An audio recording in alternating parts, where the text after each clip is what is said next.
O reino dos céus será, pois, semelhante às 10 virgens que pegaram suas candeias e saíram para encontrar-se com o noivo. 5 delas eram insensatas e 5 eram prudentes. As insensatas pegaram suas candeias, mas não levaram óleo. As prudentes, porém, levaram óleo em vasilhas junto com as suas candeias. O noivo demorou a chegar. E todas ficaram com sono e adormeceram. À meia-noite ouviu-se um grito: "O noivo se aproxima! Saiam para encontrá-lo!" Então, todas as virgens acordaram e prepararam suas candeias. As insensatas disseram às prudentes: "Dê-nos um pouco do seu óleo, pois as nossas candeias estão se apagando." Elas responderam: "Não, pois pode ser que não haja o suficiente para nós e para vocês. Vão comprar óleo para vocês." E saindo elas para comprar o óleo, chegou o noivo. As virgens que estavam preparadas entraram com ele para o banquete nupcial e a porta foi fechada. Mais tarde vieram também as outras e disseram: "Senhor, Senhor, abra a porta para nós." Mas ele respondeu: "Eu não as conheço. Portanto, vigiem, porque vocês não sabem nem o dia e nem a hora." Mateus 25, do 1 ao 13. Palavra de sabedoria. Você está pronto? Meu amado, minha amada, eu sei que na nossa vida nós nos preparamos para muita coisa ou para quase tudo. Nós vivemos tempos em que muitos estão ocupados demais, ocupados com as coisas daqui, distraídos, frios espiritualmente. Mas hoje o Espírito Santo pergunta para mim, pergunta para você: você está pronto? Você está pronto para o toque da trombeta? Você está pronto para o encontro com o noivo? Você está pronto para deixar tudo e para entrar na glória celestial, na glória eterna? Talvez hoje você esteja preocupado, se preparando para o futuro, se preparando para o casamento de um filho, de uma filha, se preparando para um novo bebê que está para chegar, se preparando para uma gravidez, se preparando para a sua aposentadoria, se preparando para uma viagem. São tantos planos, tantas preparações, tanta expectativa, não é verdade? Se preparando para o feriado que vai chegar, para as férias de julho. Mas você está preparado para a volta de Jesus? Perceba o quanto nós nos distraímos, porque nós nos preocupamos com as preparações de tantas coisas, mas nos esquecemos de nos preparar para o principal. E me parece que esse é um assunto que não desperta tanto interesse da igreja, que não desperta tanto interesse dos cristãos, porque é algo tão pouco falado nas igrejas, tão pouco falado quando se trata da pregação do Evangelho. Mas eu sinto que, vez por outra, o Espírito Santo me cobra a tocar nesse assunto.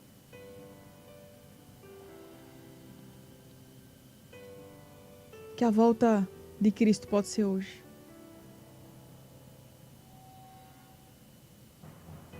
Eu posso nem terminar esse programa, embora faltem apenas poucos minutos para o programa Manhã de Paz terminar, e eu estou aqui nesse minuto de sabedoria, mas eu posso nem terminar ele. Porque esse pode ser o dia escolhido e a hora marcada para o toque da trombeta e para Jesus Cristo raiar nas nuvens para buscar a sua igreja. Vamos olhar aqui e tirar algumas lições dessa parábola que Jesus contou. Nós temos aqui 10 virgens, todas que aparentemente estavam prontas. Todas tinham candeias. Se você olhasse de longe, você dizia assim: olha lá, 10 virgens, todas estão prontas para a volta do rei. Mas eu observo aqui nessa parábola e Jesus nos conta sobre ela, mostrando que apenas 5 tinham azeites. A diferença estava na essência. Todas estavam no mesmo ambiente. Todas estavam aparentemente preparadas, mas nem todas, estavam com a alma no mesmo lugar. Primeiro, eu vejo que existe um grande perigo nessa espera para o noivo. É o perigo de dormirmos na vida espiritual. No versículo 5 diz, e tardando o noivo, dormiram todas, ou tosquenejaram todas. Essa passagem aqui, minha amada, meu amado, nessa parte, ela representa a longa espera pela volta de Jesus. Me parece que é algo tão distante. Eu já vi até alguém brincar dizendo assim, Jesus está vindo de ré. Misericórdia. A brincadeira veio de um jovem que disse assim, essa história de que Jesus vai voltar, eu não acredito mais. Quando eu era criança eu até acreditava, mas hoje eu não acredito mais, porque meu avô esperou, meu bisavô, meu tataravô esperou Jesus. E até hoje ele não voltou e não tem expectativa de voltar. Mas quem tem o Espírito Santo de Deus percebe os sinais do fim dos tempos. Os dias abreviados. Você vê como os dias estão passando cada vez mais rápido. O amor se esfriando. Hoje a gente não pode confiar em ninguém. Estamos aí no Maio Laranja, que é um mês de conscientização, sobre o abuso infantil, contra a pedofilia, conscientização disso. Olha, deixa eu abrir um parênteses aqui nessa palavra para você. Me escuta aqui, mãe, me escuta, pai. Não confie em ninguém. Mais de 90% dos abusos acontecem dentro da própria casa, com as pessoas que você mais confia. A gente acha, porque o abuso vem de uma pessoa que vai estuprar lá fora, que vai puxar o adolescente, a adolescente para um beco, vai... Olha, mais de 90% dos abusos acontecem dentro de casa, com quem você menos imagina. Então não confie em ninguém, fica atento. E outra coisa, eu gravei um vídeo com o pastor Júlio Teste, daqui a pouquinho, eu não sei, mas daqui a pouquinho nós vamos soltar, não sei exatamente que horário, nas redes sociais, então você corre lá no nosso Instagram. Um vídeo falando sobre o cuidado que você deve ter. Escuta aqui, mulher, escuta aqui, pai, mãe. O cuidado que você deve ter com o que você posta. Muitos pais, muitas mães postando aí imagens dos seus filhos e não tem noção de que aquilo se torna um prato cheio para predadores sexuais, pedófilos, pessoas doentes mentalmente, cheias de Satanás no couro. É aquela foto que aparentemente você olha para ela e considera, obviamente, você que não tem maldade, você olha e diz, ai que foto fofinha, olha meu bebezinho cheio de dobrinha, só de calcinha, de fraldinha, vou postar essa foto. Aí tá lá um bebezinho, você olha e só vê inocência. Mas tem alguém que consegue ver perversão naquilo. Tem alguém que olha para aquela foto do seu bebezinho fofinho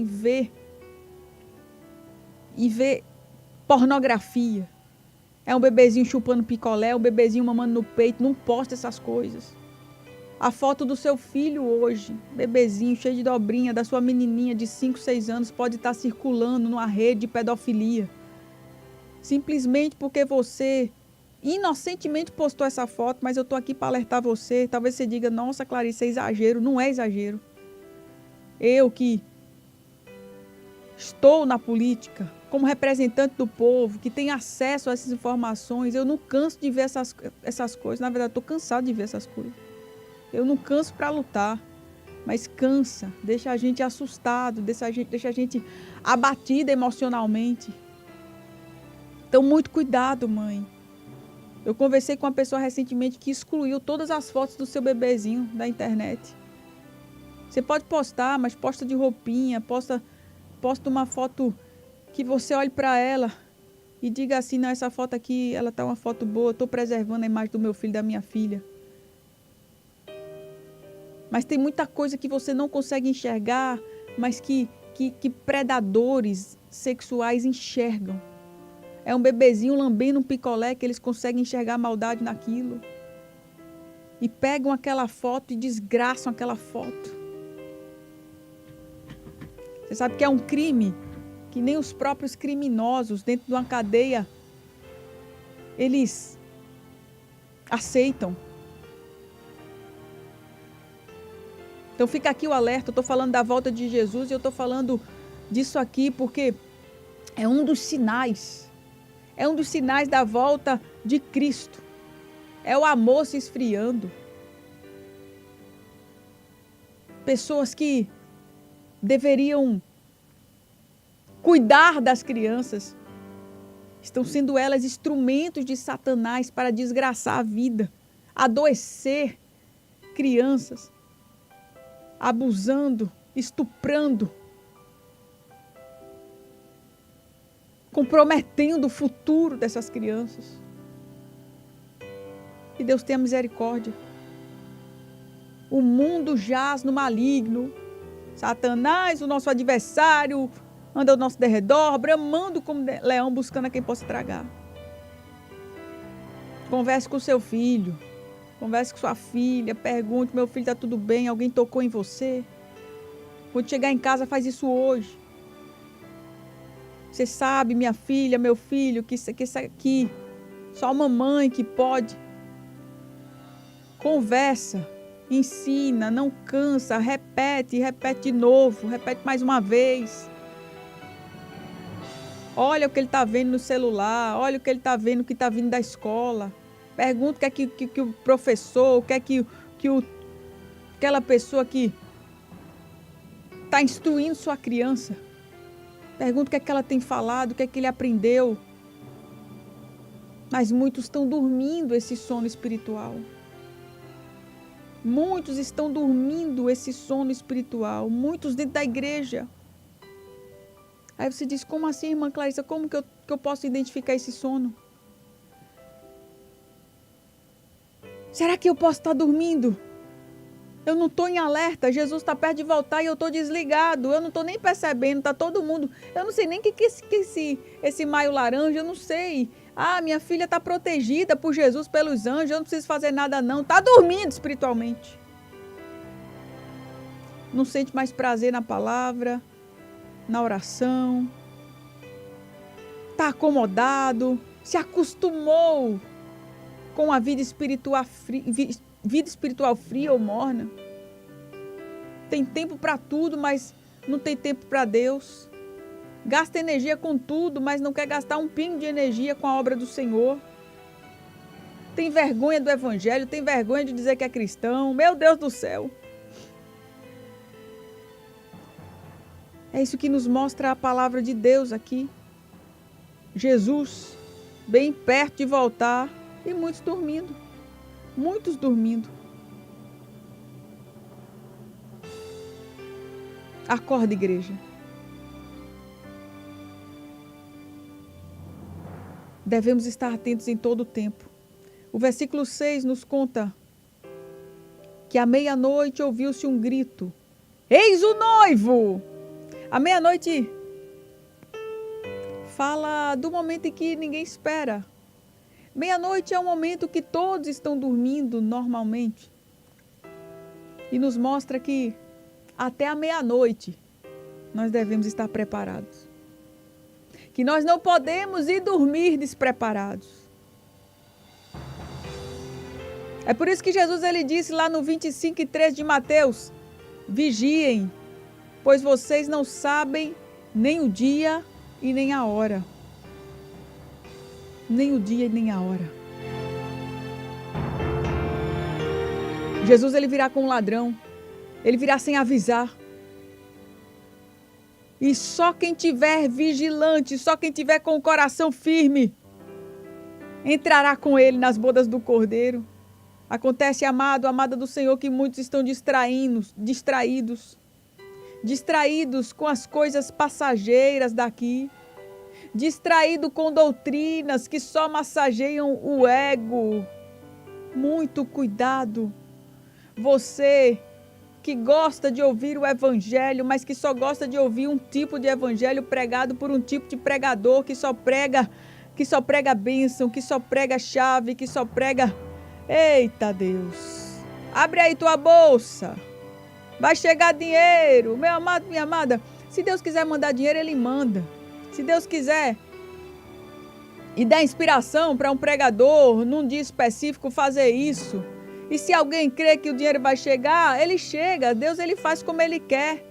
Mas o que acontece é que existem certos tipos de pregadores que daquela fonte só sai aquilo.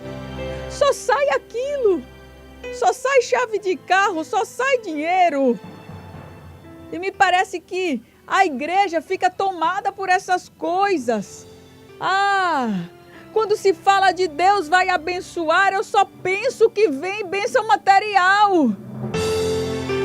Amado, quando você falar de bênção, fala de crescimento espiritual, pensa em fortalecimento na fé, pensa em cura divina, pensa em profecia, pensa em visão espiritual, pensa em salvação, pensa em poder de Deus para colocar unção na tua boca para pregar o evangelho, pensa nisso. Eu sei, todos nós precisamos de dinheiro, precisamos pagar as nossas contas, precisamos de um carro novo, precisamos de uma casa nova, mas isso não é o principal. E a igreja do Senhor, nesses últimos dias, vai se distraindo com isso. Vai se distraindo buscando esse tipo de pregação. É cada visagem, é cada revelamento. Meu Deus do céu! É aquela coisa só para massagear o ego dos crentes. Voltam para casa tudo vazio. Aí não tem força para vencer o pecado. Não prepara o homem para o céu. São mensagens que não preparam o homem para o céu.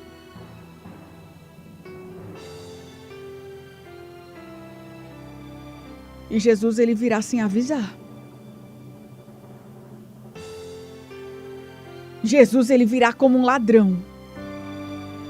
E aí, o que a Bíblia nos conta no versículo 3 é que as loucas ou as insensatas, elas estavam com as candeias, mas não estavam com o óleo. Sabe o que é isso?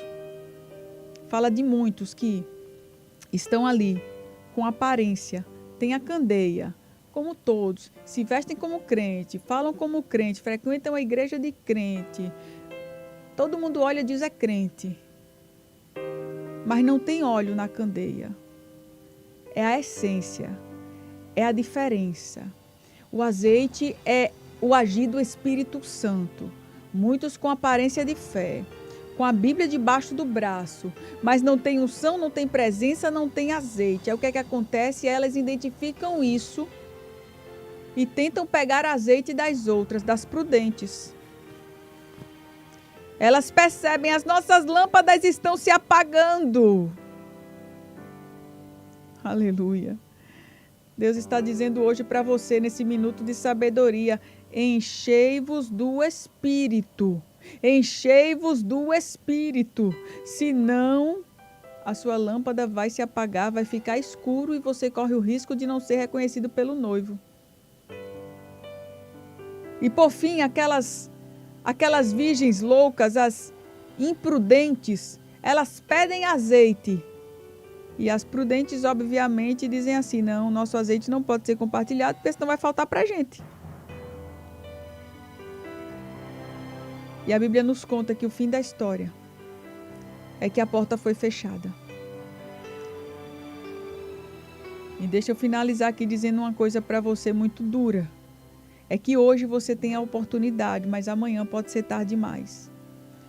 As virgens loucas, imprudentes, elas ficaram ali no versículo 11, dizendo: Senhor, Senhor, clamando: Senhor, Senhor, abra-nos a porta, Senhor, abra-nos a porta. Mas o azeite faltou, estava escuro. O noivo olhou para elas e disse assim: não, vocês não têm essência, vocês não têm o Espírito Santo. Vocês quiseram fazer do jeito de vocês, então não tem brilho. Se não tem brilho, não tem luz. Se não tem luz, eu não enxergo. Se não enxergo, eu não conheço vocês, então não vou abrir a porta. E fica essa reflexão. Cabe a nós mantermos as nossas lâmpadas acesas.